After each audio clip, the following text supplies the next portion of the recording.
Hey everybody, welcome back to Backlog Banter Proper. This is, of course, our weekly show where we talk about all things video games that we've been playing that don't make sense for full reviews. And god damn it, when we get into the games we're playing Oh this week, you're God. gonna see why we have this show. And I'm joined as usual by Mr. Tucker Hazel, and we are just gonna fucking chit chat and things of hmm that nature. Tucker, let's not even waste your time, my time, the audience. Well, we always waste the audience's time with That's this true. content. That's all of our Where do, content. Yeah. where do you want to begin? Well, I think that nothing that I have to bring. I have a significant amount of stuff to bring. I don't Mhm. think any of it is going to beat the possibility of whatever it is that you beat last night and texted me quite a few times. I was sleeping by that Yeah. point.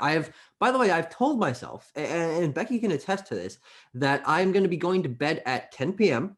from now for just like a week. I'm trying to go to bed Sure. early and wake up at 7. And I've done that the last 2 days, and it's been working out for me. It's been allowing me to get the two of the main games I played this week completed, since I have time in the mornings.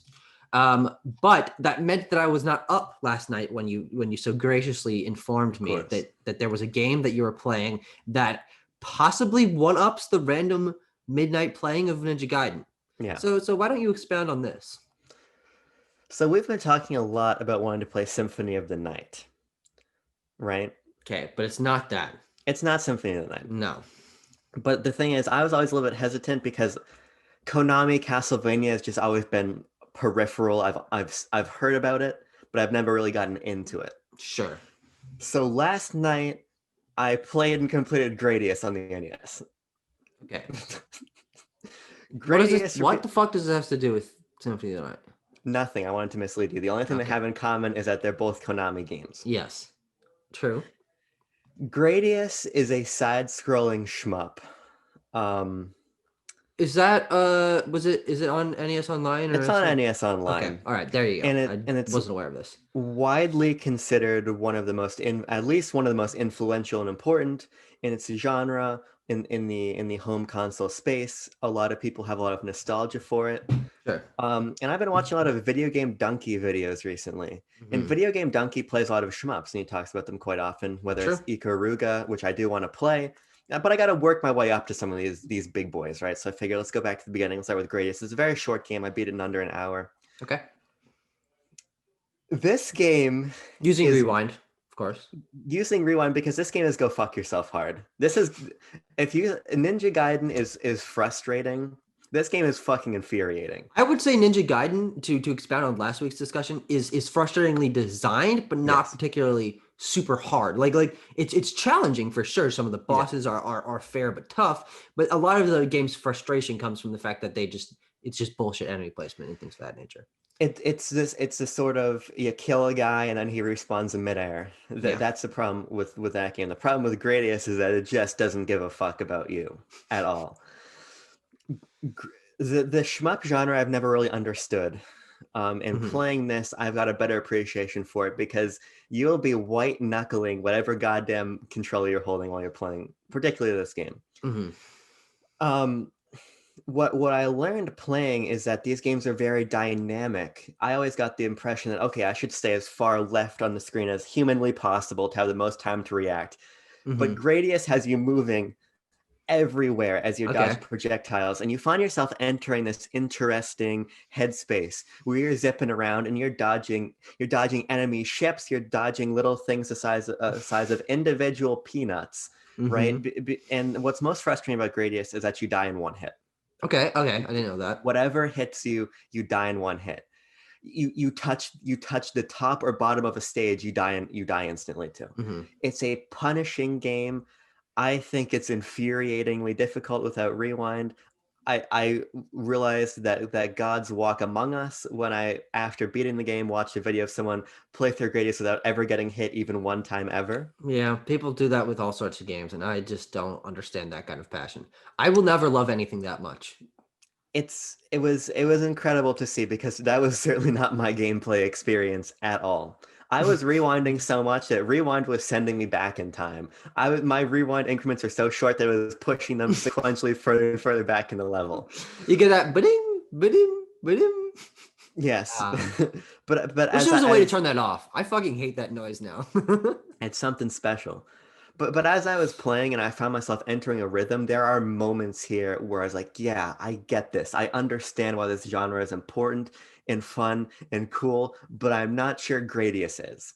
Sure. More more than anything, playing the game makes me want to hop into something a little bit more challenging, but a little bit more fair. Because Yeah. I think that the size of the projectiles, the fucking spam of them, the fact you can't even touch the bottom or top of a stage when you're trying to maneuver without getting killed. There's a lot that makes this feel pretty antiquated. Sure. So while I think the pixel art is gorgeous, the music is great. When you get into that rhythm, it's really empowering. It's got actually a really interesting power up system where you only collect one type of power up, and it basically moves along this little meter on the bottom, and then you can cash in those power ups whenever you want for whatever power up it's on. So perhaps you collect one node of your power up, and you're on the first module of your meter, but that's a burst fire or something. You can wait until you get another one, and perhaps the next is a speed up or something. Okay. So you get to kind of tailor what you collect, which is interesting. But god damn, it's a lot. And I've never seen an NES game just completely not want to function like Gradius does. Hmm. You get to a point where the game is literally playing in slow motion, where you're probably moving at 7 frames a second with the enemies on screen. It really is a product of its time, and it has interesting ideas. But more than anything, what it did was just get me engaged in this genre and make me want to try something other than Greatest. Because I understand why people love it, but Yeah. I you do think know, that there's something to be said for those older games being influential, but then people realizing, hey, it's more fun to be able to play the game. So let's yeah, design the games with a little bit more of a reasonable mindset instead of, well, because I think Gradius is a was an arcade cabinet originally, and so its design is based around fuck you, give me your quarters, get yeah. good, bitch. Um, yeah. Anything else to say So, for Gradius? uh, well, What would your rating is for it? How are you overall in this game? Because it sounds like the challenge was overall negative, but you do recognize some of its positives. yeah, I think it's an engaging game, and if you can begin to see through that matrix, if you give it the time, I think there'd be a really tactile experience in there. I'm just not sure I want to put in the time that it would take to be able to figure that out. Yeah, Especially when I think that the genre has moved in more interesting directions since. So it's one of those things where I recognize the historical value of it, and I'm glad I played it, and I'm glad that I kicked off my understanding of this genre here because I'm basically entirely fresh to it outside of sure. Galaga, which I do like quite a bit. So I appreciated it, and it was fun to be able to get through it in an hour and understand it in a lot less stressful context with the rewind function. Hmm. But it's just not something I would particularly go back to. Sure. So what I did is I contrasted that against TwinBee, which is another Okay. Konami shmup also on NES Online. Now TwinBee is a vertical shmup. That's what I'm a little bit more familiar with. Hmm. And doing a little bit of research, people refer to TwinBee as a cute 'em up. You play as this Okay. cute little spaceship, and there's all these weird guys flying around. It's very surreal. And its aesthetic I think is what's most interesting, but it's a lot it's an arthritic experience in comparison to Gradius. Okay. And playing TwinBee after Gradius actually made me appreciate Gradius a little bit more because even if it was even if it was fuck you hard, it was engaging in a particular way that I don't think TwinBee was. Sure. So I didn't finish TwinBee. It's actually a shorter game, but I just didn't really feel the compulsion. It's got some interesting ideas where you're flying and shooting enemies, but you can also throw stuff to attack people on the ground. There's some interesting ways to gain score. But what I think I'm most engaged by is to try to chase the high of Gradius in a context that feels a little bit less infuriating. So last night I headed into the shmup genre a little bit, and I plan to continue this Interesting. adventure. Well, I actually this is going to be a strange tangent, but I was actually thinking about the shmup genre a little bit this past week, just completely coincidentally, and I think that's Okay. because the shmup genre back in the arcade early consoles and through I think the NES, maybe the beginning of the Super Nintendo, was ridiculously influential to all sorts of games. The shmup format of dodging back and forth, dodging projectiles, shooting either up or to the side is Hmm. in like most arcade games and a lot of the games that came in the early NES days. One of which strangely enough, is Donkey Kong 3. I saw your Twitter post saying that you have the longest review for this game on Letterboxd. So Yeah. I didn't read it. I don't know. I actually don't know anything about Donkey Kong 3, so I'm very excited for this. Okay, well, I played Donkey Kong 3 because I had since I think it was the first episode of BLB. First game we ever mentioned was me playing Donkey Kong Jr. So I was like, you know what, might as well finish off that NES trilogy. So I've now played Donkey Kong 3, which, by the way, is not a long game. It is two stages that are slightly remixed if you end up beating them. It's not particularly hard.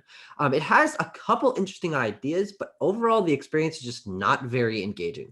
You play as one Stanley the Bugman, a classic Of Mario course. universe character who I believe has never been revisited, maybe as an Easter egg in something, maybe a fucking Game and Watch or something like that. But um, you play as Stanley the Bugman. You are in a greenhouse, I assume, and there are bugs coming from the ceiling. There are snakes dropping onto these little wires. You have to protect 5 plants below you, which is where I sort of draw the shmup comparison because it's kind of like Space Invaders. You have the bases Sure. at the bottom you have to defend.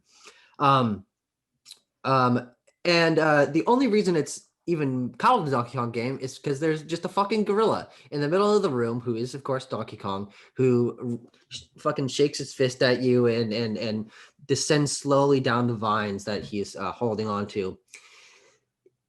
The most interesting this game has going for it is its unique concept, the fact that Mhm. they decided to slap fucking Donkey Kong branding on a sort of half shmup, um, and the fact that it handles multitasking very well. You have to not only protect the flowers on the ground from the bugs that are coming from all sides. Also, you have to shoot the snakes, but the snakes, instead of dying, they've like just fucking pass out for a little bit and they lay there, which means they block the thing. But you also have to keep Donkey Kong at bay by shooting up his ass. And I think that's pretty cool. Yeah. But the fact that it's only two stages and it is unlike the rest of the Donkey Kong series, just puts it in this weird place that's like, well, why would you put effort into this? Like there's just so many more interesting games that you could really play. And I'm glad I gave it a try. I have now played Donkey Kong 3, which is not something that a lot of people my age can say. Um, but yeah, I mean, I don't know. It's a weird part of Nintendo history. I mean, I've been going back, Donkey Kong Jr., Clue Land, these games that Yeah. don't have not been revisited because they don't deserve revisiting. So if I'm remembering correctly, this game has like lineage to some Game and Watch ideas where I'm a little Yes. bit more familiar with Stanley the Bugman. Um, Iconic as he is, I'm waiting for my Stanley the Bugman amiibo to come out. Mm-hmm. Um, but something I've always loved about the NES era is the fact that sequels really didn't mean what they mean Yeah. now. Mm-hmm. There was some iteration, but most sequels were not iterative during this time. They were fucking weird, and I think that gives that library an interesting flavor, but makes it so wildly inconsistent in terms of quality and in terms of Yeah. franchise progression that it's just something weird. I'm never gonna play this game, I don't think, No, don't really but need to. I yeah, mean, here, it's curious. especially with Rewind, you can beat the two stages, which, as I said, is essentially all the game has to offer in 7 minutes, something like that. I probably played through the cycle of two stages 4 times just to see if there was anything else. And they Yeah. do get slightly remixed. The bugs get more health, and the color of the leaves on the trees change. Like I don't know, they're trying to make it seem like there's more content, but there really is not. Yeah, and by the way, let's just fucking put the backlog banter seal of approval on the rewind feature. Oh yeah, well I think that's been obvious. I mean, it's obvious, but let's Go just check state out it. our Shout our, out our link to the the past rewind. review, card in the corner. Yes, Have a heavy use of rewind there. Super Mario World, card in the corner. Donkey Kong Country. Donkey Kong Country, Super Mario Bros. 3. I can't put all those cards there in such quick order, but go check out those damn reviews. But yeah, no, I use rewind a lot. I have been thinking about harder games recently in a way that I don't usually do because of another game that I'll get to in a little bit. But yeah, I mean, without the rewind feature, I would not have gotten into any of these games, and I'm not ashamed to use it. Yeah, I don't think that there's anything wrong with rewinding, but I think there's actually a great benefit to rewinding beyond just making the experience easier. it makes these games accessible, and not necessarily in an easy way, but it just removes some of just the nonsense in a lot of these older games. Yeah. Like the fact that we're able to talk about Ninja Gaiden and Gradius is a function of the fact that we can, bless you, the fact Thank that you. we can get around some of just Yeah. antiquated nonsense. And there is a lot of antiquated nonsense when people talk about NES era junk. It's for a reason, you know? And so being able to subvert that, I think just is great for game history and for getting an understanding of the medium as I continue to talk about rewind filibustering your sneezing fit. But I think you're done now, and I think I got Yeah. my point across. No, yeah, I mean, honestly, I totally agree with you. There's a lot of games that I've been dabbling in that I feel like when I get to a point that's unfairly designed or breaks the pacing of the game, I'm like, well, this is just less fun. Like you design it this way. And that's my mindset of not enjoying difficult games, not liking being overly challenged by things just because I enjoy feeling powerful. I enjoy getting through games and completing them and having to die and restart over and over again, just not really my forte. But I'm seeing the light of it, but mostly because I've been able to rewind through these harder games. So if I fucking hop into Dark Souls, there's no fucking way I get through that game. Like I might be thinking about it. I might be thinking about hopping back into Cuphead and trying to push my way through it, but I really have low expectations for myself. I think it's all about how the developer handles getting the player back into the game. True. Celeste does an amazing job of this. Celeste is fairly difficult in the Yes. way that they bring you back a screen, like go again, just keep going. Super Meat Boy 2 as I fucking voice crack. But the fact is, these games just understand that they understand the appeal of difficulty, and they understand when difficulty becomes too much. So we were toying around with the idea of playing Bloodborne, and I think I'm going to try it because it is in the PS Plus collection. Yeah. But it's the punishing element on top of the inherent difficulty that's turned me off of Souls like Yeah. games, because as much as I love the aesthetic of Sekiro and as much as I love those mechanics, getting sent back a million miles when I die just it doesn't personally empower me to push forward. Yeah. But I'll be curious to try out Bloodborne. Yeah. So a couple things on that actually. Let's just continue this difficulty. I just got a text from you saying ready whenever you are. I don't know how long ago you sent that. I don't Huh. believe it was right now. It That would certainly was not right yeah. now. But regardless, continuing on this tangent of rewind difficulty, I think let's just make this a little bit of a weird segment where we have discussion. But I was watching Video Game Donkey's Demon Souls video last night, in which Yes. I learned of the what's it called, like ghost form, spirit form, whatever mechanic in Demon Souls, where you lose Mhm. half your health permanently until you defeat the enemy that took your health away the first time. And I have a lot of respect for the Soul series in the way it handles lore and the way it handles map design and enemy design and upgrading and all of that. But I think that there are mechanics like that I don't see the benefit to. The fact that it makes it more challenging and you have to like learn this stuff, I just don't see how the game designers were like, okay, this will make our game, it'll boost our mechanics, right? I really want to experience Dark Souls and Bloodborne and Demon Souls and all these games because I've heard how iconic some of the boss fight is, somehow how great the lore is, how intricately the maps are designed. But I don't feel like if they're directly hampering my progress in a way that doesn't seem fairly designed, I don't understand why I would want to push through. It's just an interesting thing to me. Being on the outside of the Souls phenomenon, I don't completely understand it, which is why I want to get into them. And even if I Yeah, don't get far, I want to just better understand it. From the outside, it feels like there's just a cult of difficulty yeah, where people want to be punished, which I understand. I understand the drive of that, but I just think there's organic ways to do it and inorganic ways to do it.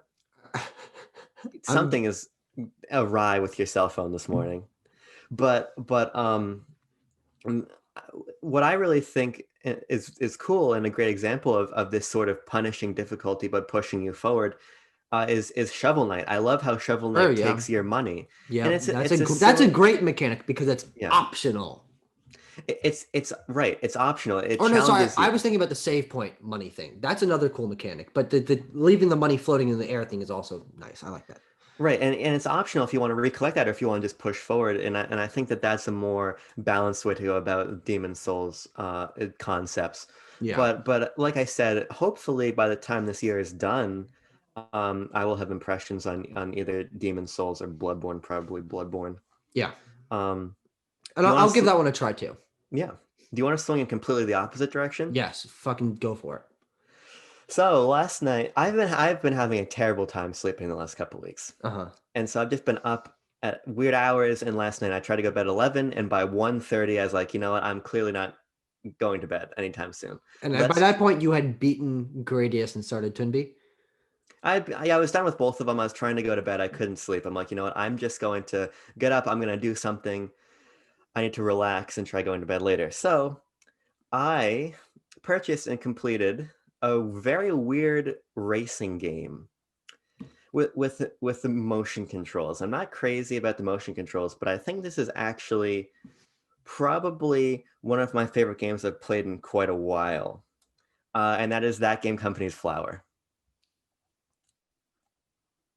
That's not a fucking racing game. I know, but when I was playing, I was like, I can frame this as a racing game to confuse and alarm you when we Oh, start you certainly recording. did. You certainly fucking did. And Yeah, look, I actually have another game that I think I'll transition to after Flower. That I could have also said, hey, look, let's go 100% polar opposite of difficulty. yeah, But I'm very glad you got Flower without me really knowing. We had discussed this a few days yeah. ago. And I was like, did you buy Flower? And you just told me no, and like laughed at me. And I was like, all right, I'm not gonna push for it, but you did it, and I'm Yeah. very happy. And the fact that you said that's one of your favorite games you played in a while. Yes, that's a win for society. Yeah, so it was exactly what I needed last night. I started at like 1:30 in the morning. I finished it by the time I was done playing it was a little bit before 3. So it took me a little bit over an hour to get through it and get through the Mhm. credits and everything. It's just a special game. It's evocative and interesting, and it's a beautiful experience. It's an accessible experience. I just think that it, for as minimalistic as it is, it packs an outsized punch. Playing it just is relaxing and compelling, and the way that music interfaces with the world, and the way that you hit the pink flowers and hear the hoo ha as you get your speed boost. Yeah. There's just I'm an getting the chills. I'm attention getting chills fucking thinking about it. You can't see them. My sleeves don't go that far, but trust me.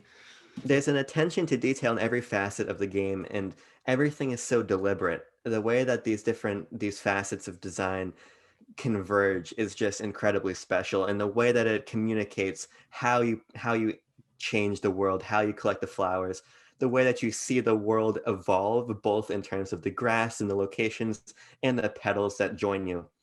I think that it's a really special game. The controls are a little bit of a sticking point for me. As Sure. I played more of it, I became more acquainted with it. Clearly a six-axis game, clearly a product of its time Yeah. in some respects. But as I got deeper in, I was able to maneuver the controller a little bit better. Um, and I just felt it is really empowering. And when you get to the second half, we hit that tonal shift. Yeah. It comes at the perfect time. When Darkness, lightning, decaying cities.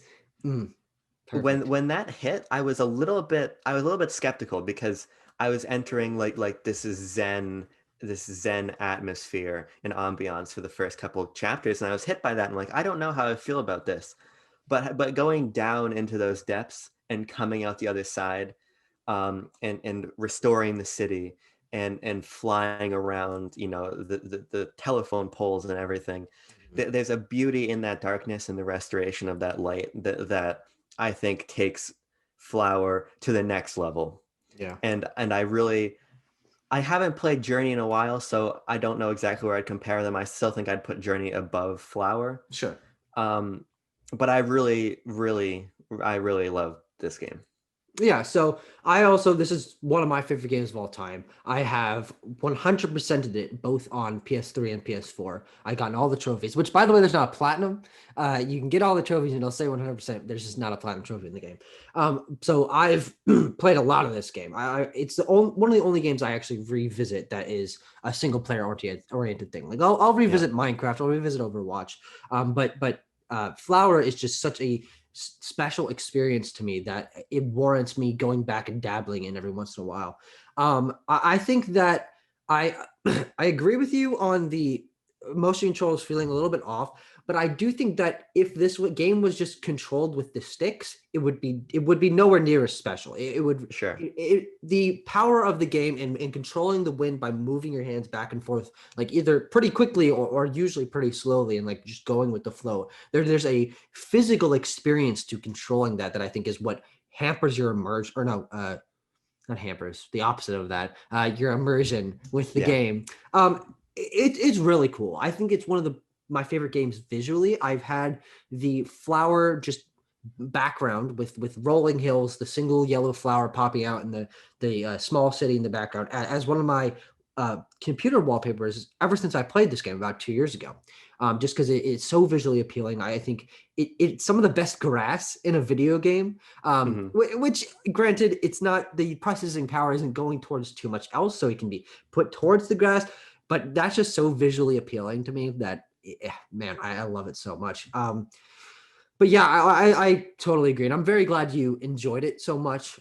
This is a game that I use to relax myself, and maybe you'll find that as with yourself as well, and maybe you'll Yeah. even want to go and try find some of the secrets, because there are secrets in this game that the trophies are linked to. There's some Easter eggs, which is pretty cool. And yeah, no, I'm very happy we get to talk about Flower. Mentioning Journey, a game that both of us have played and enjoyed, but it's been easily 3 or 4 years for me, and probably around the same for you. Yeah. As soon as I get access to my PS5 back at home, I'm willing to hop back into that and replay it. Tanner is looking to play that game. I think it'd be really cool for the three of us to do just sort of like whatever five. I don't even know how old Journey is. Oh, 2013, 12, one of those around that. years. It was around Yeah. that area. So it's been a long time, and we could do a 7-8 years later of that game once we've replayed it. I think that'd be pretty cool. That's definitely one want to recheck out, especially after playing that game company's other games. Yeah, I'm actually really compelled not only to revisit Journey, but to play Flow because I've never played it.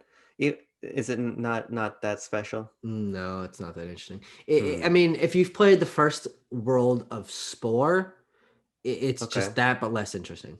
Hmm. It's not a great game. The other Not one I'm not fair flow. curious about is I'm waiting for Sky to hit something other than Apple Yes. Arcade, Me too. because It has to happen. It has to it's happen. it's going to eventually, and when it does, I definitely want to check that out because I think that game company is just really special. Yeah. No, I So agree. very, very glad I played it. Let's transition to another simple game that, funnily enough, and I was thinking about this when you're talking about Gradius, has mild shmup elements in the final boss fight, and that is Kirby's Adventure on the NES. Oh yes, I love this game. Now, I randomly hopped into it. I was playing Hades, and I gave my brother the computer and let him check out Hades, which, by the way, I'm going to talk about a little. Jesus Christ, I'm still getting texts from you. This Very morning I peculiar. was getting really fucking annoyed because I was texting you and I saw you on Twitter and in Discord responding to messages, but you weren't responding to my text. I'm like, what the fuck are you doing?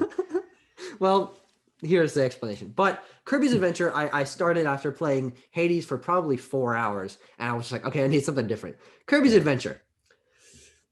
I'm very mixed on this game. Okay. I think it is one of my favorite NES games. Visually, the sprite Yes. work and the backgrounds and all of that, the level theming are fantastic. I think it's got solid music. It's not absolutely fantastic. I'm not a huge fan of Kirby's music, but it's got some of the classic tunes. I think the animations are great. Um, I just don't think this game has compelling level design. I think Sure. I think there's so much to just looking at the level and being like, well, I could jump in the air, suck in a guy, but then fall down because the platforms aren't spaced out correctly, then float back up, hop on the platform, and then there's another gap, but it's like, or I could just fucking go above everything and there's no consequences. And the levels are very short, and I just don't feel like there's a lot to the levels themselves on their design philosophy, Yeah. on the platform placement, on each level doesn't really have unique mechanics. Actually, the very last level of the game has this unique mechanic in the last section of it where there's like stars pointing up and down where you get sucked up or down. I'm like, holy shit, a cool unique mechanic that could have played into platforming and level design, but they just did not want to. But there's so much charm that this game has that I think it makes up for it. I think all of its all of its visual charm and animation and the mini games that you have, like the claw game and the shootout, those are all so fun. And I think the boss battles are all pretty good. I mean, they've been fucking beaten to death in the Kirby Yes. series, but what's there is pretty good. I think the nightmare battle is pretty fun.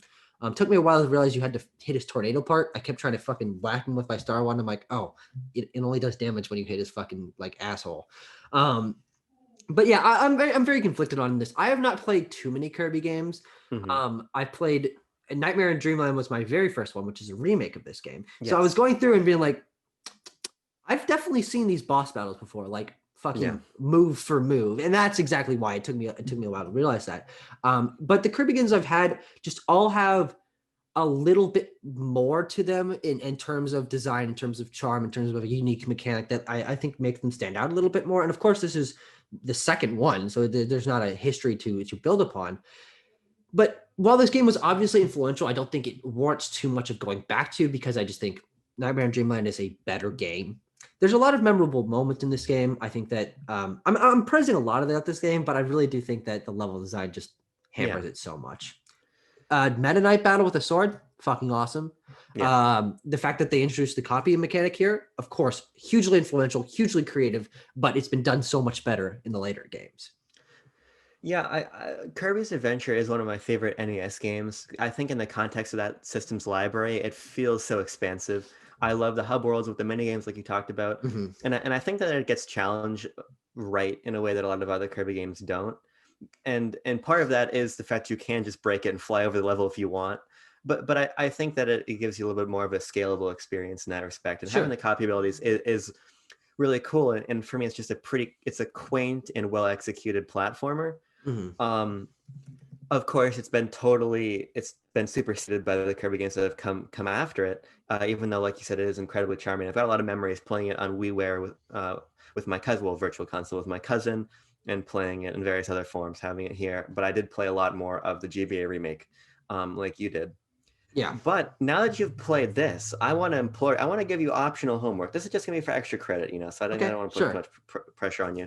But I would love for you to play Kirby Superstar next. Yeah, that's certainly on my list. Kirby Superstar is, well, I think Superstar Ultra is the best Kirby game, but Superstar is close enough. Ultra is the DS remake. But there is a special sauce to Superstar that has never been recaptured.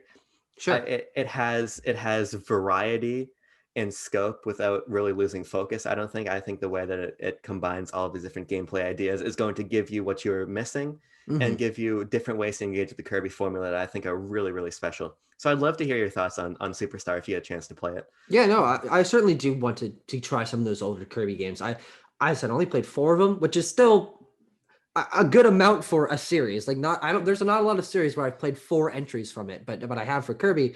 But I just think back to the games that I have played, Nightmare in Dreamland, Triple Deluxe, and Kirby's Epic Yarn.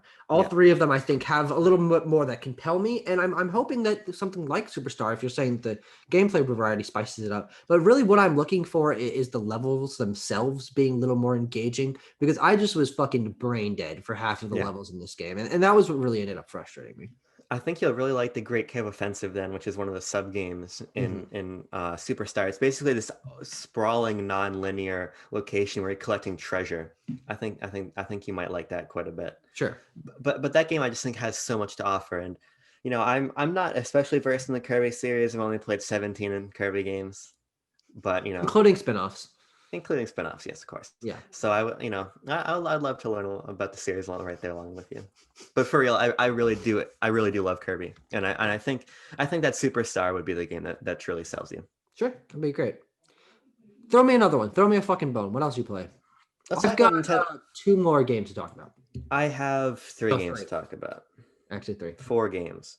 Here, I'm gonna mention one very briefly. Okay. Age of Calamity, I'm stepping away from. Okay. I'm in chapter 5 of 7, and it's just not hitting the way I'd like it to. Oh, there are 7 chapters total? There's 7 chapters total. Keep in mind, there's many battles within that, so it's not just 7 main missions. It's something like, I checked the mission list just to see how I was doing. It's something like 20 missions or so. 20 main missions, a bunch of side stuff to do. The Breath of the Wild facade is just wearing really thin. The way that it appropriates the Koroks and the map and all kinds of stuff in service of Breath of the Wild feels hollow. And I think that the celebratory aspect of the original Hyrule Warriors that compelled me to play that game much just isn't here. I would like to see it through to the end, but I just need a little bit of a break from it. And frankly, the story is not nearly complex or engaging enough to where if I take a couple weeks off and then finish it, maybe on my flight back home or to California when I'm visiting my girlfriend, it's not going to matter. I can Yeah, push through and see the conclusion. It's a disappointment, frankly, but I'm glad that the general reception is more positive sure. than I am on the game. Okay. Now I'll hit you with a big boy. Let's keep it adjacent to HAL Labs. I probably should have done this one first. Keep the Oh, direct segue. yeah. Part-Time UFO is Hmm. a lovely little game. Yeah. So I played it with my sister in co-op, and I Okay. think co-op does a lot for the experience. I haven't played any of it in single player yet, but there's a certain charm about this, and I think HAL just understands charm. They understand how to make these Sure. compelling, more simple experiences, but execute on them in a really engaging way. Playing with my sister, where we're trying to stack stuff up and use the physics mechanics to put together these structures and having them fall over, we're laughing. It's just a lot of fun. It's a really heartfelt game. For I think the $9 on the eShop, it's a great local co-op experience. I like the little nods to Box Boy and to all Is kinds of this things. the Becky Koppelman game? This is the Becky Koppelman game Okay. because it's incredibly simple, and you can put this game in the hands of anyone, and whether or not they can wrestle with the physics well or poorly, there's a charm to it. There's a charm to you've got a big elephant man and he's got sticks, and the game's like, hey, balance monkeys doing gymnastics on this guy's sticks. If you Mhm. drop them, if you make them stand, it's just fun. There's something to be said for local multiplayer experiences that are more about the camaraderie that comes out of who you're playing with opposed to the actual complexities of the game. Mhm. Sometimes you play a game like Smash Brothers or Mario Kart and it becomes objective focused. It becomes, I'm going to win the race, I'm going to win the battle, right? It becomes less about who you're playing with. But when Yeah. you're playing Part-Time UFO and they're like, hey, here's a bunch of fish. We want these fish on this boat with this really well animated fisherman. And you're just playing and you're hanging out and throwing fish over. It's just engaging and fun and the price is right. So Yeah. I have played that game on. I played it on my phone, and I probably still have it downloaded to be honest. But I haven't played it in probably 2 years. yeah, I enjoyed what I played. I think I would probably have enjoyed it a lot more if I played it on a console with yeah, buttons. If I had the option to play it co-op, because I think that's new for the console version. it is. Um, but I mean, I don't deny any of the things that this game has. I think playing it on mobile, the level structure doesn't really hit me for mobile games. I'm much more either high score based or Yeah, Clash of Clans, Dragon Veil, like over time, sort of popping in every day things. That works better for me for mobile. But yeah, no, I'm glad this is a HAL Laboratories game that's not Kirby that sort of does something special. And I'm glad that this exists. I would like to pick it up on Switch if it goes on sale. It's very low priority for me, but I think yeah. playing it in co-op, as you're saying, would certainly get a rise out of me. But I kept thinking as you were mentioning all that multiplayer co-op charm that's not exactly specifically objective focused. You can just kind of mess around. I think one of my favorite games that does that is Snipper Clips. I think it's sort of that same vein. Lots of charm, funny characters, just giggling with your friends, trying to figure things out. And that's a special gameplay format that's really not Yeah, explored a lot today. And both those games, I think, are pace breakers for the rest of the industry, and showing that there still is unique gameplay co-op possibilities that can be put out there. totally. Can Give I me throw some. one your way? What about Fucking go Luminous? for it. What do you know about Luminous? Because let me tell you, I've played Luminous. Now I have. I played Hmm. it this week on my little old PlayStation Portable. And I have no fucking clue how to play that game. It doesn't make any sense to me. I'm genuinely very fucking confused. I probably played it for 30 minutes and Okay. what the fuck? I have no idea what I'm supposed to do. So I've almost bought Luminous a couple times, but I'm a man that doesn't need a lot of puzzle games. Give me Dr. Mario, give me Tetris. I'm kind of handled. But I've heard Greg Miller and Video Game Donkey talk a lot about Luminous, Yeah, take and a dog out a walk. That's a I've always great joke. I've always been compelled by the game's aesthetic and concept. but I've just never felt interested to pick it up. But it's cool that you're playing the PSP version. When you said that, I thought maybe you'd picked up the remaster on No, like yeah, I'm playing Switch the or something. original. Yeah. It's a game I'd like to check out, but there's a believe it or not, there's a couple of video games that exist, and Mhm. just in the scale of games that are tangible and I can engage with, Luminous is pretty low on that list. Yeah. So here's the thing with Luminous, and I think the reason why I didn't particularly find it compelling is, at least for the PSP version, there's no tutorial. They just fucking Okay. hit you with the menu and they're like, play one player, but it's not like a campaign. There's puzzle and then there's like a different mode where you can unlock skins, but then when you drop into it, you only have one version you can play until you get a high enough score, and then it gives you another one, but it doesn't tell you how you're supposed to build up your score. It's just not very beginner friendly. And, Mhm. and I think that's what frustrated me the most, is because you can drop fucking blocks all live long day, but if you're only getting one square per fucking line pass, you're not going to get anywhere. And Yeah. there's not a time limit, at least on the mode that I was playing. I know there's a puzzle mode that is more timer focused, but I don't know what I'm supposed to do because the game refuses to fucking teach me, and it's not intuitive, and there's just so little to do for a beginner that Mhm. that it's just I have no reason to want to put in more effort. I think it's unfortunate, but I do think that it's certainly possible that the remasters have improved that experience. You almost got Wario's Woods and or Yoshi's Cookie impressions today because I was feeling on a puzzle bender also. Okay. I didn't go for it, but perhaps next week I really want to try out some of, because Nintendo has a lot of weird puzzle games from the NES era. Hmm. That's basically entirely fizzled out now. Now you're gonna get Dr. Mario, and Tetris 99 is kind of king of the cornfield right now. But I would like to play some of those older games and Panel Upon. Yeah. Luminous, I'd like to get to eventually. Like the shmup genre, the puzzle game genre is not one I'm particularly versed in, so I'd like to get a little bit deeper into it. Yeah. But that's honestly all I have to say. I didn't play it for very long. I just thought it'd be interesting Sure. to touch on. I have two more video games I'd like to talk to you about. Okay. I'd like to talk to you about Star Wars Jedi Knight 2, Oh yeah, that's Jedi right. Outcast. Now, I'm not particularly far into this game yet. Okay. Um, Did you just pick it up or have you had it? I picked it up just a couple days ago on the cyber sale on the eShop. After gold coins, I spent $3.50 on it. Okay. The reason I picked it up is because I was writing a piece for CBR about now is the perfect time to revisit the Dark Forces games, and Jedi Knight is the series that Dark Forces transitioned into after Dark Forces 1. Dark Okay. Forces 2, Jedi Knight became Jedi Knight 2, Jedi Outcast, then Jedi Knight, Jedi Academy, a game I finished earlier this year. Sure. I remember that. There's something to be said for the fact that I'm such a fucking huge Star Wars dork, loser, nerd, Yeah. idiot Mm-hmm. that objectively awful shooting and level design just doesn't faze me one iota. But playing Jedi Outcast is implicitly acknowledging to yourself that you're going to save scum after every enemy you kill because you do not want to be subjected to the poor checkpointing of this game. Um, but there's something special about exploring the expanded Star Wars universe as it existed before Disney was like, huh, Kyle Katarn, huh, who, what? No, none of it's real anymore. I'm salty about the canon erasure, and returning to content like this. I think is special. These games are very interesting lightsaber combat. So far, I'm only in the part where Kyle Katarn is like, I'm gonna pretend I'm not a Jedi right now, so I only have blasters. But when I get into lightsaber combat, I'm gonna be very very happy.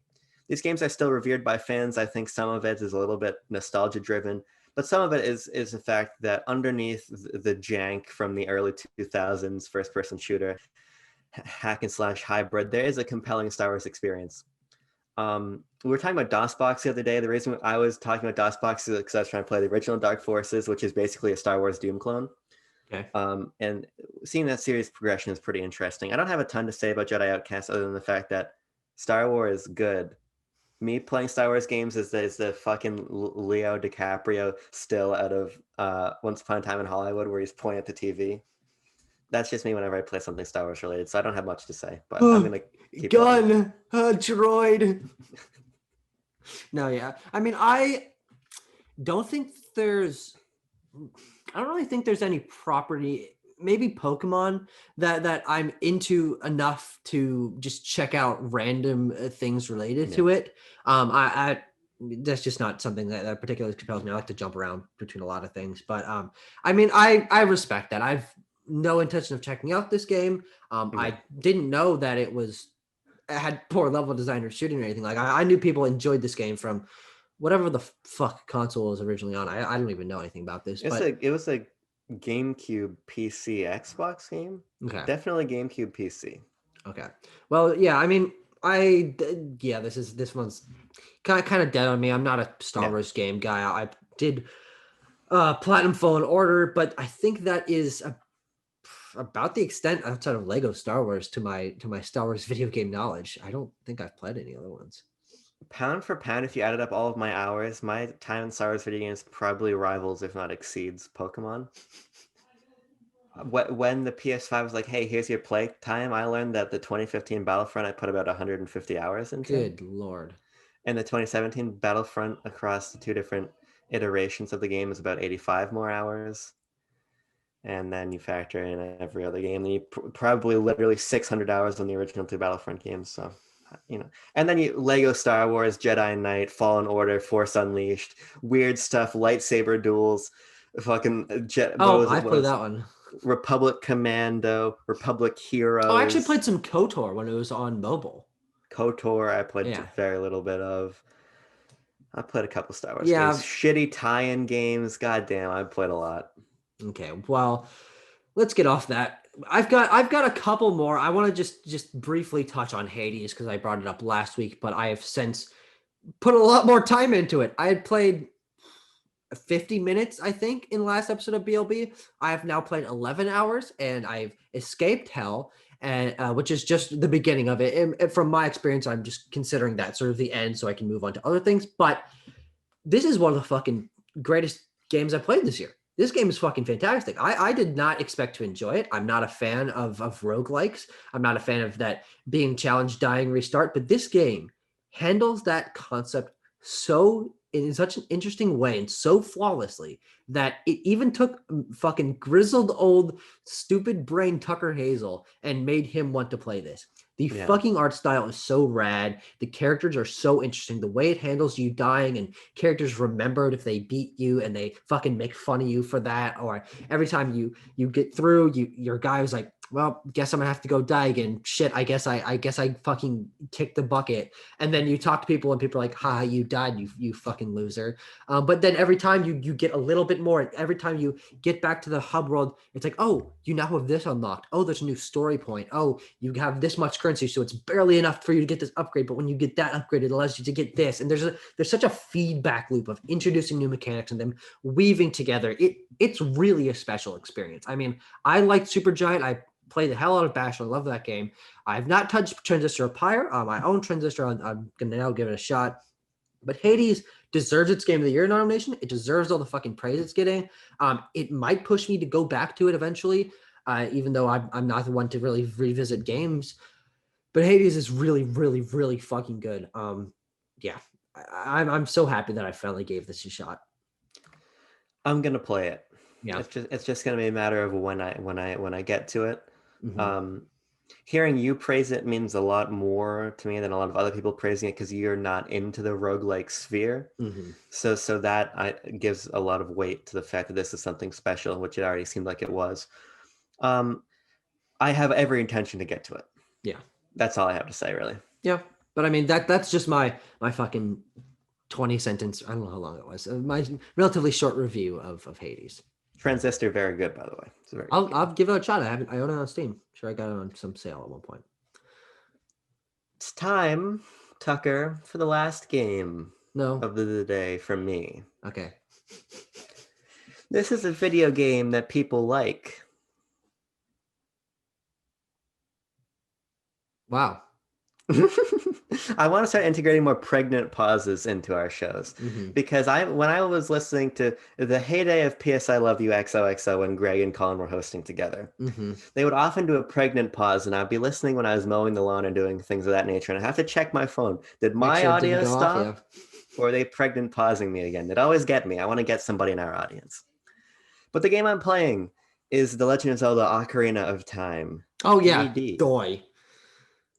Now I Now, would prefer if this was a shorter segment because we do plan on reviewing that game for our yeah. greater Zelda review series. But I mean, first impressions, returning back to it. What do you got? Yeah, I want to kind of beat around it a little bit. I'm not going to get too deep into the game itself, but I want to talk a little bit about my time with Ocarina and why it's connecting with me quite a bit right now. So the first time I played Ocarina of Time was quite a many number of years ago on the Wii Virtual Console. I didn't get especially far, beat a couple dungeons, but I was a kid. I probably got stuck and stopped playing. When I got the furthest is when I got my 3DS for Christmas from my grandparents, and with it they got me Ocarina of Time 3D. Mm-hmm. I never beat it, but I got pretty far. I stopped playing for whatever reason. I picked it up a number of years later, kept playing, stopped. My general thesis on Ocarina of Time has always been that it's fundamental Zelda, but 3D Zelda post Ocarina of Time is more interesting. Aesthetically, gameplay, mechanically, they just do things that compel me more. Mm-hmm. Having gotten even more distance from this formula, having played Breath of the Wild, having played Link to the Past earlier this year, having played Link's Awakening last year, returning to Ocarina of Time, I'm reinvigorated to beat it this time. I've never Mm-hmm. finished the game. Right now, I've just gotten to Lake Hylia, so I'll be heading into Jabu Jabu's big old belly very soon. Mm-hmm. Don't And like that then dungeon. don't like it? No. No, it's not. It's not especially great. I've gotten to this one in the past, but soon I'll be Adult Link, and soon I'll be getting into stuff I've never seen before. I'm really, really loving the game. Like you said, we're going to do a full review, so I'm not going to get incredibly in depth here. But I think, and we had this conversation briefly last night on Discord. What I used to see as basic Zelda, I'm seeing now more so as iconic Zelda. Mm-hmm. And playing Link to the Past and seeing how Ocarina translates that into 3D, Mm-hmm. playing Breath of the Wild and seeing a completely different look on what 3D Zelda is, Yeah. returning to the game that really hammered out the foundation. Sure, you had Link to the Past, but this is where Zelda really kicked off, its trajectory for most of the modern era. And it's just a very special game. It's full of charm. It's full of life. Um, and I'm excited to finish it and really have an in-depth conversation about Ocarina of Time finally. But Yeah. like I said, it's feeling more iconic opposed to feeling basic, and part of that I think is a function of when I'm playing it. Yeah, for sure. I mean, this year is my introduction to the Zelda series. Yeah, Fucking Breath of the Wild notwithstanding. But if I get Link's Awakening remake today, which is yeah, GameStop has fucking told me that they're shipping it. They fucking shipped it a while ago, so it better goddamn be here. hmm I'm probably not going to start it for a bit because I'm currently still balancing Minish Cap and Ocarina of Time in the fucking ether. I will sure, beat both of those before I hop into Link's Awakening. But I'm interested to see how I feel once I've experienced the entire game. I am obviously a fucking fresh-faced Zelda fan. I'm getting into Ocarina, enjoying a lot of it. Um, feeling a little bit of repetition from the fact that I've been playing so much Zelda in the last few months, but sure, still, Ocarina has its own charms that I'm certainly enjoying. But I do need to save my final thoughts for the full game. yeah. And you playing it certainly is going to push me to put that higher on my list. I have it. I have access to it. Fucking whenever I goddamn well please. So I'll get through it. I would like to finish this off, quote unquote, because there's going to be a fucking surprise ending with the game that I finished an hour ago, an hour and a Okay, half ago. Gravity Rush Remastered. Last week I okay, came on. I had played 20 minutes of it, and I was frustrated by a walking bug that I had, which by the way is still happening in the game, but I have beaten Gravity Rush. 8.5 hours, maybe. This is a very interesting game. The more and more I played of it, the less I was recognizing its strengths and sort of feeling its faults, because this game gets fucking repetitive. yeah, The flying mechanics and the gravity and the characters and the world design and the visual style are all fucking phenomenal. But when it comes down to the gameplay, while it's really satisfying to hop off the ground and do a gravity kick, that's all you're fucking doing. over and over again. And then you get to a few sequences where they try to mix it up and it does not work because it just breaks the fucking pacing. I absolutely despise chapter 12 of Gravity Rush. You go down the fucking pillar that's in the center of the world forever. You hop outside, you get some platforming done. That not really platforming, just flying through the sky platforming, and then you go down the pillar more. And you're just falling, you don't have your gravity powers, and it's just fucking obnoxious. And then you do some stuff fucking at the bottom of the tree. You help some kids who are stuck down there. You beat a boss, which is pretty cool, whose name is Nushi. That's an interesting name. And then you go back up and you fucking basically do it all again. And it's just such a price breaker. It does not work with the gameplay. God, there's so much charm and personality that this game has. And Kat is such an interesting and fun protagonist. And I love the visual style and I like the mechanics a lot. The ending is relatively disappointing because it doesn't tie up most of the plot points. It introduces a new plot point in like 2 chapters ahead of it and then fucking finishes that one up. But then there's like the main villain from the beginning. Nothing happens with him. Characters are fucking introduced and then brought back, and then fucking the ending credits like comic sequences like, well, what if this happened? And like, God damn it, just fucking tie up my plot points, please. But it's a good game. I think it's worth playing. I'm really hoping that Gravity Rush 2 gives me more of what I was looking for from this in terms of gameplay variety, in terms of exploring the characters and fleshing out the world. But I like Gravity Rush. I'm not going to crap on it too much. I just wish that this had been a more coherent experience.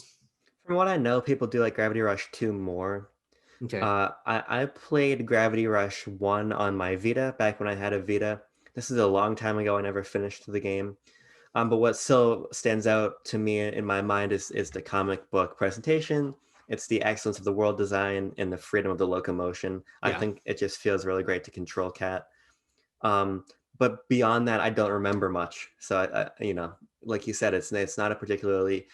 It's a game that has a great concept, but it feels like the concept is what's supposed to carry the experience. It does in some ways. Yeah. Having not played Gravity Rush 2, I can't comment on how that was realized, but it's the perfect opportunity for a great idea to become a completely well-executed game. So yeah, if you hop into Gravity Rush 2, I'd love to hop into it with you. Well, I have access to it. Not at the moment. I need to wait till I'm back at the apartment where I have my PS5, but I have access to it. So I certainly do want to play it because finishing the game up, realizing can you hear my brother yelling in the other room, by the way? I mean, I could just a second ago. I don't hear him now. Okay. Just checking. Finishing up the story, seeing these interesting characters. There's a character called Sea Wasp, I think. Sea Wasp, pretty interesting. She's basically fucking Mega Man, which is kind of cool. She's Mega Man with a jetpack. It's pretty badass. Raven is interesting. Cat is interesting. Gate is interesting. Sayana is interesting. They have all these interesting characters that just aren't giving full arcs. And I think that diving back into a larger world with more deep mechanics and fleshing out these characters could be fucking fantastic. And I'm excited to check out Gravity Rush 2 and see how it expands on it. But I played a lot of Gravity Rush this week, but I don't think it's the game I played the most of. And we're ending on this. Because you know what came out? Do I know it? Oh. Picross S5 came the fuck out, baby. Yeah, it fucking did. And I made a meme about this, is looking at my backlog, and I'm like, making the guy fucking sweat and choosing the button meme format. Choose playing shit in my backlog or buying Picross S5. You know what I fucking had to do. This is ingrained in my DNA. Bam. Purchase that fucking thing. Probably less than 6 minutes after you sent me a message saying it had come out. Yeah. Here's the thing. It's Picross. I fucking love Picross. Mario Super Picross, Picross S4. Trying all these games. Fucking fantastic. This game is as sequely as a sequel can get without fucking doing anything new. This is Picross S4 with different puzzles. The music is different. The color presentation is different. But everything else is the exact fucking same. But for $10, I don't think that's a bad thing. Okay. It's just as good of a game. I just am not as fresh-faced to it, so I'm not getting that really overwhelming experience when I'm really addicted to it. That doesn't mean I didn't play a fucking lot of it. I've been playing probably an hour and a half a day for the last few days. And I don't really get into games like that. But I fucking love Picross. I just really wish that, and this is probably just me being new to the Picross formula and series, Picross S at least. I wish they'd done something a little more special with it. There's a Sega Picross coming out by Jupiter, the same people who have done all these fucking games, including Mario Super Picross, by the way. They made that, and now they're making Picross S. And they're making the Sega one, which I think will pull me in. You want to try it because it's sort of related to something that you're familiar with. But Picross is really fucking good, man. I mean, I'm starting this game and getting back into the groove of remembering how to figure it out. And I actually turned off all of the hints for the game, so I'm going in essentially blind, and you have to actually just read the numbers and the columns and stuff like that, and plan out everything. And if you mess up and get to the end and realize you messed up, you have to fucking go back and scour everything. Like, okay, if this number is off, then this one is off, and fucking puzzle your way back through. But getting into the groove of Picross, there's fucking little like it, because you read the levels like it's a fucking book. That's why it's so satisfying. You look at a thing and you're like, okay, if this goes there, then this has to go off that, and I can block out these and build off of those. And it's so satisfying to get into that groove that I that's the reason I'm so fucking addicted to it. But Picross S5 is just more Picross. It's not anything particularly more special. I want to play Picross purely because you talk about it all the time and I want to understand it. But I've never Reasonable. played it. One day I will, probably with that Sega one. Yeah. So I don't Which, really by the have way, I much thought was to supposed add. to come out this year, but maybe it's not. I No, mean, they these put out things come out all the S5. time. There's time. You got a month. True. Yeah, I mean, all the Picross S games go on sale a lot, and they're all pretty cheap. So it's out there. If you see me glowing about it and want to give it a shot, the Switch has a fucking lot of them. There's a Picross story game called Murder by Numbers that I really want to check out. But now that I've recently just bought another game after telling myself I was going to buy no more games this year, I made an excuse for Picross S5, but I'm not going to pick up Murder by Numbers, even though it's on sale right now. So. But that's it for me. I've talked about every game I played this week. There you go. This was an explosive episode of Backlog Banter, and I think it's good because I'm not going to be on next week. True. I'm not going to be on the week after either. So, folks, Tucker's got some plans. I've heard them. I think they sound pretty compelling. Yeah, we'll see. We'll see if they pan out. By the time I'm back from visiting my girlfriend, I probably won't have too many game impressions, but I'll have a couple things. And when I come back home, it's Cyberpunk time. So you will get some Cyberpunk stuff from me in a couple weeks. But in the meantime, I think we've left the audience with a lovely selection of video games. It's true. I was muted. There we go.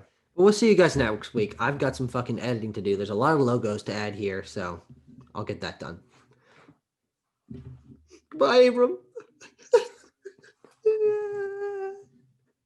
Backlog Banter will never be the same.